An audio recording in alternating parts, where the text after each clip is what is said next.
So this is my review of my recently acquired Daines and Hathaway binder. But before I get into the review, I want to talk about some history. So if you just want to go for the review, then if you look at this time here, move on to that time, and then you'll have the review. I might do a little bit of history at the end, but let's do some history for those of you who are interested. So, now, we all know that Filofax celebrated its 100-year centenary last year in 2021, but this company, Daines and Hathaway, who are also a UK-based company, celebrate their centenary this year, 2022, and there are connections here that go way back to the 14th century. It's a little bit tenuous, but give me some rope here, and hopefully you'll find it interesting. Okay, so there's a well, it's part of the wider Birmingham now, but just think about the village of Walsall in 1300. So it had a manor, a church, a few cottages. Didn't have a market, but there were some fortuitous set of circumstances which effectively meant that this Daines and Hathaway binder ended up being made. And let me explain. So you've got in that area iron ore, you've got limestone, which is used in the tanning business. That's a clue. It's also used in the smelting business. That's another clue.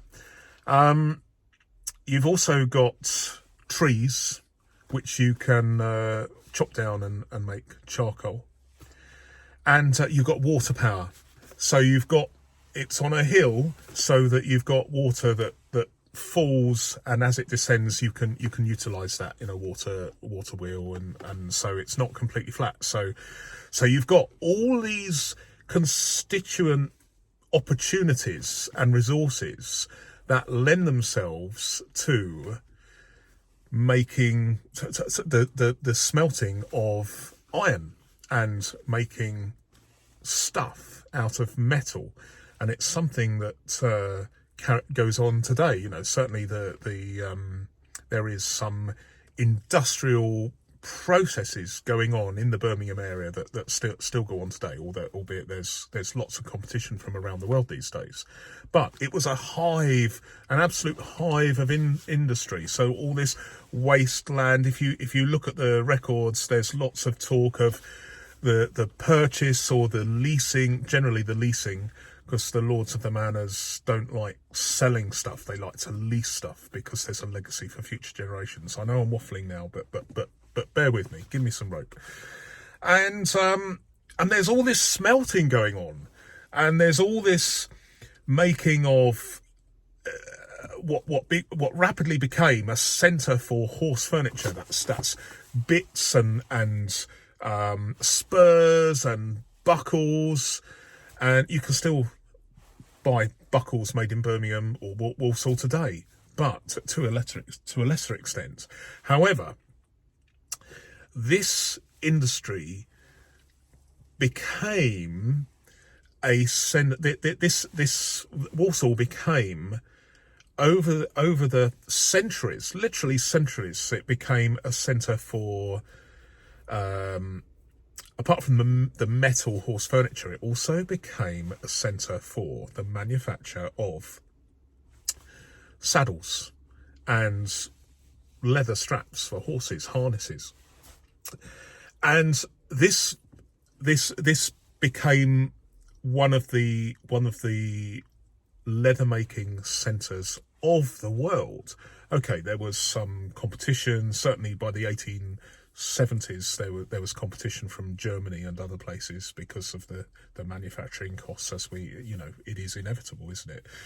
But there was a huge surge of this manufacturing process in the 1850s with the coming of the railways, and also with the development of industrial sewing machines. So this square mile of activity in Walsall, virtually every street had houses with people working on leather manufacture, making things. Down side alleys, small backyards and gardens had sheds, and even up to the 1980s and beyond, there were whole streets of small manufacturing processes going on where they were making some of the best leather products you can find anywhere. It was a huge, I mean, it still is huge, but it's nowhere near as huge as it used to be. So there was an issue.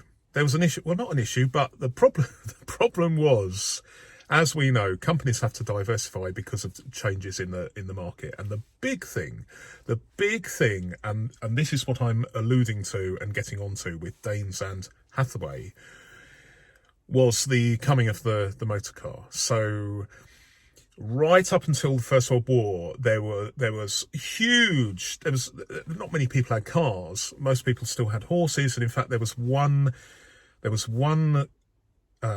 factory making leather saddles in Birmingham in particular that supplied the British Army with 100,000 saddles. I mean, it was when you say things were in industrial scale, this was beyond industrial in terms of the leather making trade in Walsall. This is a traditional thing. But things had to change because of the coming of the motor car meant that the things were going in decline. So you started to see manufacturers turning to other leather products, car seats, bicycle saddles, small leather items. And this is where Daines and Hathaway come in, because although they didn't make filofax style binders back in 1922 when Daines and Hathaway started up, they were making small items, and the company still exists today, making some of those items to the original patterns. So a huge amount of heritage there. But we get to the point around about 30 years ago, as we all know, there were lots of firms they're jumping on what I call the filofax bandwagon, the boom years of the 80s and the 90s, when filofax organisers were the ubiquitous essential item for the young, upwardly moving professional, the yuppie, and a few other people as well, who saw the filofax as a useful working tool, including me. I think I better get back to the review, because otherwise people will get bored. But anyway, I did warn you. So this is the binder in question, which I've recently acquired, and this is my review. Okay, so not my colour, but I'm absolutely enthused by the quality of this binder, because it's probably been it's almost unused, and it's probably been stuck in a drawer somewhere, as a lot of binders are these days, and then they end up on this particular one I found on eBay, and I just want to review it because it is exceptional quality, with a capital E. So I've made a few notes, so if you'll forgive me, I'm going to refer to my filofax. It is, after all, a file of facts, isn't it? Okay, so flatability. Flatability is obviously the first thing, because to me it is the most important thing of all, because I treat these items as working tools. Although this particular one I won't probably be using as a working tool, because I'm a bit of a fuddy-duddy with colours, and I prefer blacks, burgundies, tans and browns. But nevertheless, it is something that I really wanted to get my hands on, because of I wanted to check out the quality. So flatability. Well, I think that there's no question there. It is. If I can just turn this side as well, it is 100% flattable, if that's the word. So, flatability, absolutely fantastic. So we can move on, can't we? Right, this leather. I'll show you some photographs during the process, so that we can get a closer look. I'm in the car today because it's quieter than what I euphemistically call the studio. And my cough is pretty good today. So I can do one piece to camera rather than editing, and I personally prefer that, but it all depends on my cough. But this leather. It says fine, Daines and Hathaway, fine leather, handmade in England, and it is just fantastic. Really, I sometimes think the word fantastic is overused, but this really deserves that description. Very nice indeed. This construction, and I'm going to talk about the construction later on at the end, but this construction is some of the best workmanship I have seen in a leather filofax style binder, whether by Filofax themselves or rivals back in the day. It is really nice, good quality. Oh crikey, I wish it wasn't so noisy up here, but there we go. Pockets. Let's have a look at these pockets, because it is a simple full-length pocket on each side. Now, I appreciate some people like many people prefer having more than two pockets, but for me, I actually prefer a more simplified design. Some of my filofaxes I like have no pockets at all, but this is okay. This is, from a personal preference, this is okay, because when you're leaning on the filofax each side, there's not so much of a ridge there. It's sort of fairly smooth, because this leather it doesn't have a folded over hem. It's just very flat. So although the leather is very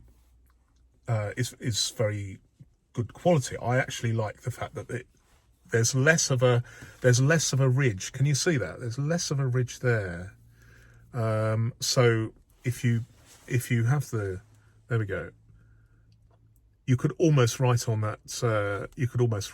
Without having anything between the leather and the page you're writing on. But it's less pronounced. So that's what I'm banging on about.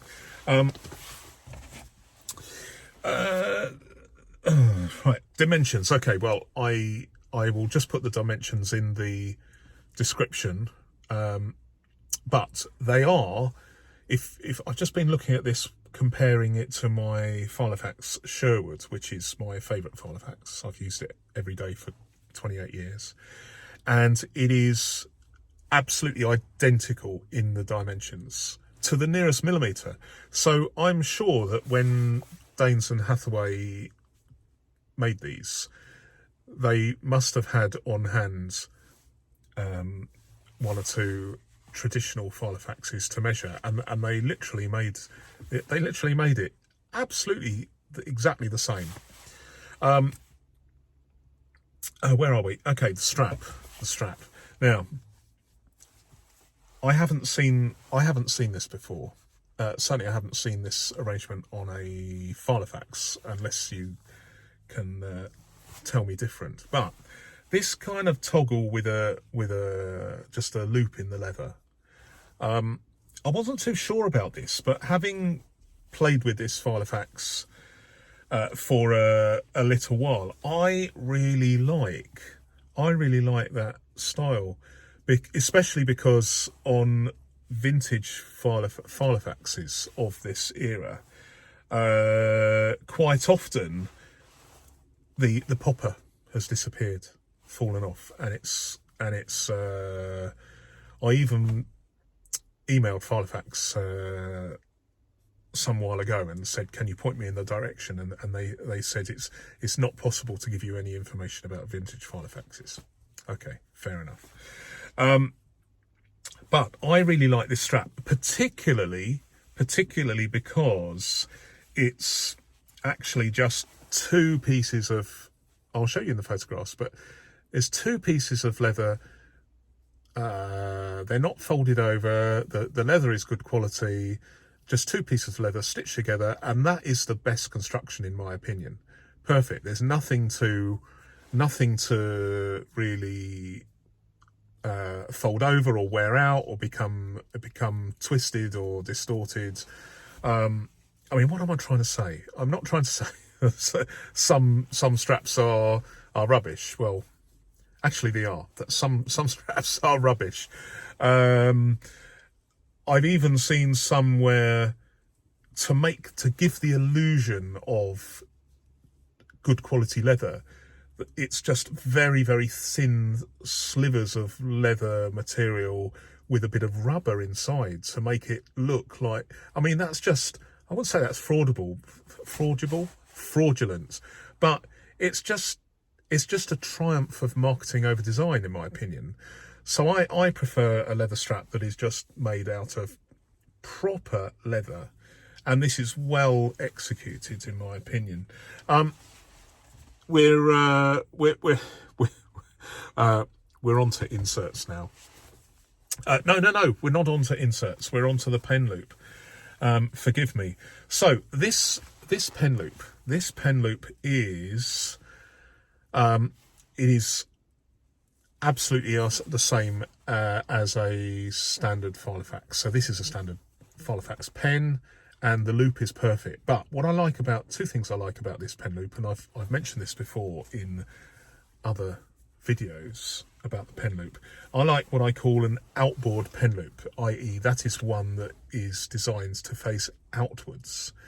Very, very nice stitching, very good quality, and crucially, this is, let me see, is it one or two pieces of leather? No, it's just one piece of leather, but a good piece of thick leather, rather than some binders have a folded piece of leather, very thin leather, and it's folded over to give the illusion of thicker leather, and inside you have this ridge, which is, it can, as it wears, it can make it difficult to get the pen in or out. And so I think that's not a great idea. I think just having a nice simple piece of soft leather here, and I like the fact that it is, you know, that long rather than slightly shorter, so it holds the pen well. Perfect. What can I say? Absolutely perfect. Inserts. Now this is where it becomes interesting. So we have a range of inserts here, and all these inserts are made by the logo is PMS, which stands for Personal Management System, the Personal Management System Company, who were also a company, that the UK-based company that made filofaxes. There are plenty of PMS binders about, and they are actually very, very good quality if you come across one. I hope to review one at some point. But there is a story behind this link between PMS and Daines and Hathaway, and I wonder whether this Daines and Hathaway binder was actually supplied with these inserts. I'm assuming, I'm making the assumption, unless you can tell me any different, that this binder was supplied with these inserts, these PMS inserts, because the Martin Shelton group back in the day, they don't exist anymore, but the Martin Shelton group acquired Daines and Hathaway, the brands, in 1990, and then 2 years later, in 1992, they acquired Personal Management System Company. It's a bit of a mouthful, isn't it? So I strongly suspect that there was some synergy there, and there's no dates on the PMS inserts, but on the back at the rear there is the fairly typical London Underground map and the map of UK main rail services, and those are dated to, one of them is dated to 1995. So we're looking at certainly at least one insert here is dated 1995. So who knows? My guess is this was made in towards the end of the filofax binder style boom. So mid-90s, but it could be earlier if these inserts are not contemporary with the binder themselves. You never know. One of the things I like about these is, if you look at this plastic insert, it's actually got a tab at the top there, so you can use the tab to turn, and I think that's a fantastic idea, because you can use that, you can fit that in, slip that in your diary, and because I mean, I'm a big fan of transparent rulers and using those as a diary. So when you open your diary page, regardless of how what side the ruler lies, it's actually you can see it, and this is a really clever thing. I think that's quite a nice thing. I haven't seen that design on filofax before, but hey ho. One thing I want to talk about is the rings, these crawls or crowls rings.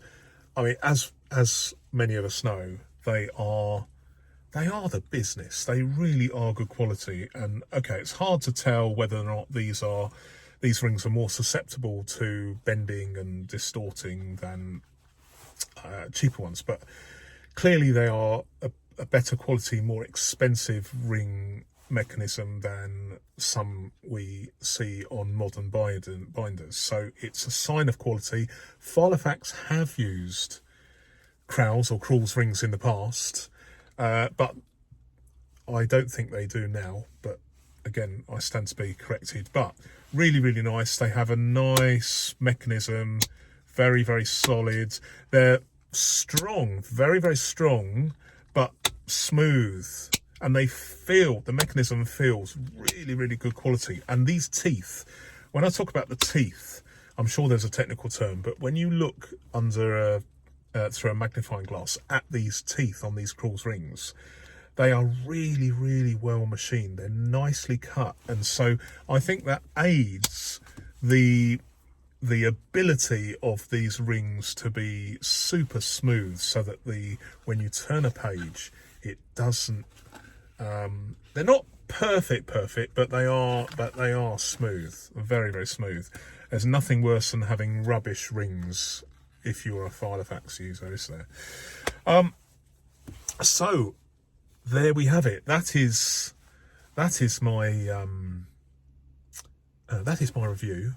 Quite a long review. I do apologise for that, but there we go. Let me just end by saying this. When I was researching Walsall, I went to the electoral roll and just listen to these names. Okay, bear with me.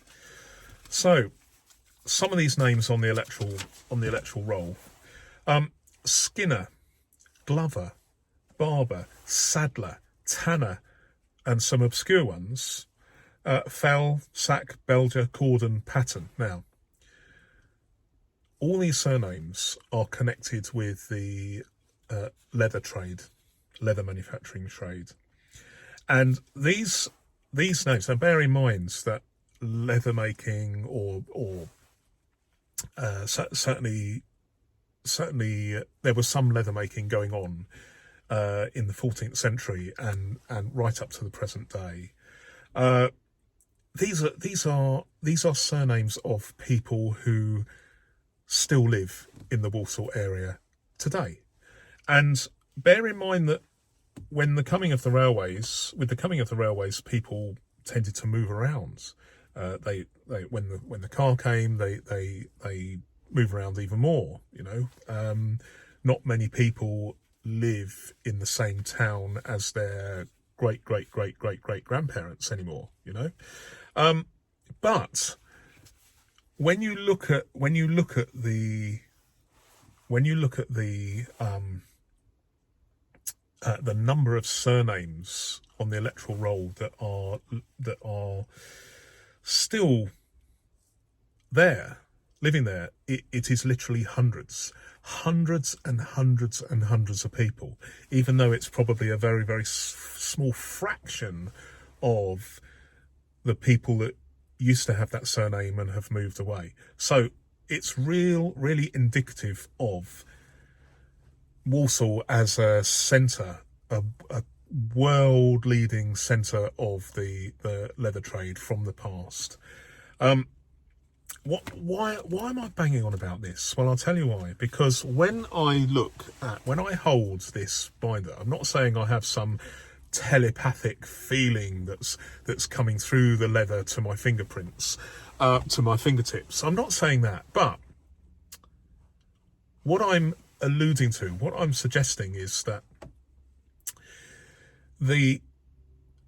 I am pretty sure, my gut feeling is that there were people working on this filofax whose parents were also connected in some way to the leather trade, and their parents and their parents and their parents. So in the same way as certain tools of a Danish boat builder have a Viking shape, because those skills and traditional shapes are passed from father to son, normally father to son. I don't mean to be chauvinistic, but normally father to son. I feel that it is possible, it is conceivable that there is an unbroken line of leather making skill that has been passed from generation to generation, that is infused in a way into this binder from Daines and Hathaway. And I like that. I like that sentiment. What's happening to Daines and Hathaway now? Well, the Martin Shelton group is no more. I'm not quite sure when and where this how things move, but Pittards, the leather company in Yeovil in Somerset in England, acquired Daines and Hathaway a few years ago. Not that far, because if you look on Google Maps, you can still see that Daines and Hathaway is marked in Walsall even now. So this only happened a few years ago, but it's been taken over by Pittards, who make fancy leather goods, but they are not making filofaxes anymore, but neither are Mulberry or any of the other manufacturers. In fact, Filofax themselves, they're not making English-made filofaxes anymore, are they? So I would say that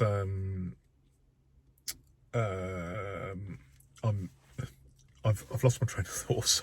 Sorry, I'm so full of filofaxes this morning. Okay, so Pittards have taken them over, and they don't make filofaxes anymore. But Pittards themselves are a company that I'm just checking. 1826 they started, but Yeovil is a centre for the leather making business that goes back 700 years, and that derived from the decline of the wool industry. But that's another story for another day, perhaps, and not relevant for the Filofax channel. But I'll leave it there, and sorry for taking up too much of your time. 30 minutes is a very, very long video for me, but I hope you enjoyed it. So there we go, a review of the Daines and Hathaway Filofax from around about 1995, and I think it's fantastic. Peace.